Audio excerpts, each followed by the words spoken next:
Hey Ariel, so looking at your question, it looked like it kind of boiled down to what's the difference between -1 over -5 versus that -1/5 that showed in the problem as a slope.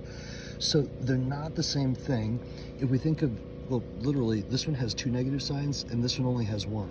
So if we think back to kind of old school math, if we divide a negative by a negative, remember how that makes a positive?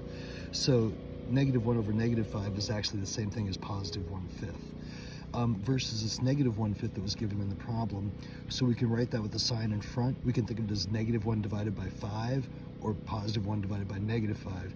Any of these three fractions all mean the exact same thing. In decimal, they'd be -0.2. They're the same spot in the number line. So hopefully that clears up the signs. In terms of the graphing and the same idea, if I have a negative slope and I'm starting here at 4, I'm going to count over to 5. So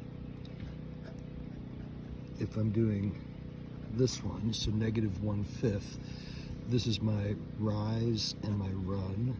For me, I always do the run positive and work left to right. And then if it's a positive slope, I'm going to go up. A negative slope, I would go down because my run would be negative. So starting from 4, we count over to 5.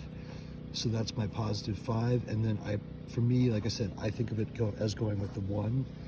And so I'm going to go down 1 right there, and then that would be my line. If you think of this one, -1 over -5, this would literally mean go back 5, go -5, and then go down 1. And if you look at that as a positive slope, that would be that 1/5 right there. So it is consistent with the graph. Hopefully that helps.